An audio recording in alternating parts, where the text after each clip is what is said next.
à tous, j'espère que vous allez bien, que cette journée a bien commencé pour vous et que par la grâce de Dieu, vous commencez l'année avec un esprit de triomphe.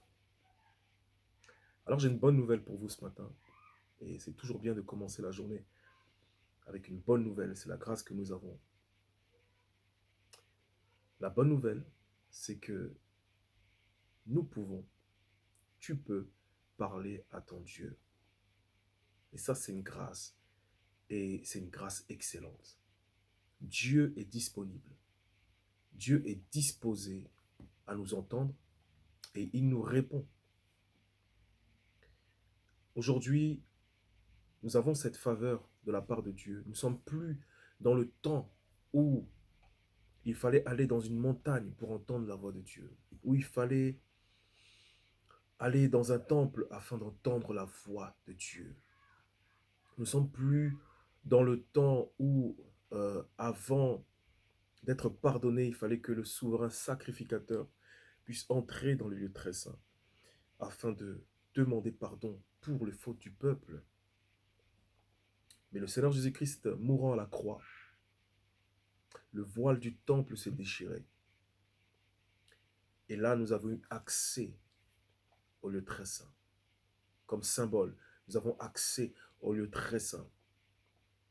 L'accès au lieu très saint, c'est le don de l'Esprit. Et si tu n'as pas reçu le Saint-Esprit, si tu n'as jamais entendu parler du Saint-Esprit, demande le don de Dieu qui est le Saint-Esprit, et le Seigneur te le donnera.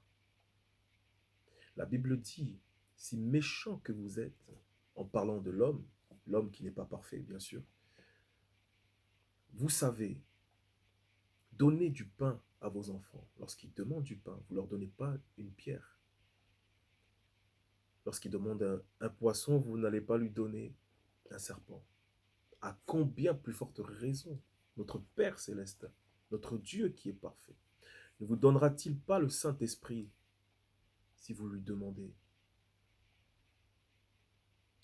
Et le Saint-Esprit que nous avons aujourd'hui nous donne l'accès à une relation avec Dieu, à une communion avec Dieu. Le Seigneur est disponible pour toi. Ça, c'est mon exhortation d'aujourd'hui. Le Seigneur est disponible pour toi et tu peux lui parler. Tu peux lui parler. J'aimerais te donner euh, une petite idée à mettre en place pour cette année ou pour tous les jours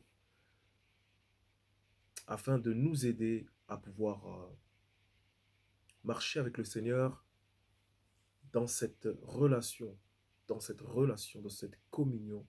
Parce que le Seigneur n'attend que nous puissions nous approcher de lui afin qu'il puisse nous parler, afin qu'il puisse nous montrer la voie. La Bible dit, approchez-vous de lui, s'approchera de vous.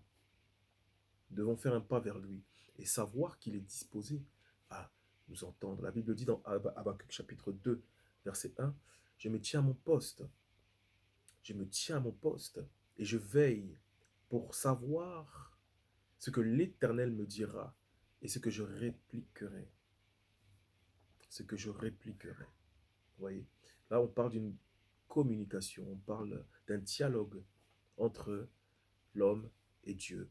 Mais l'homme se tient à son poste. Se tenir à son poste, c'est aussi avoir la foi et savoir que là où je suis, je sais que Dieu va me parler. Quoi qu'il arrive, quoi qu'il en soit, je sais que Dieu va me répondre. Donc je me tiens à mon poste et j'attends.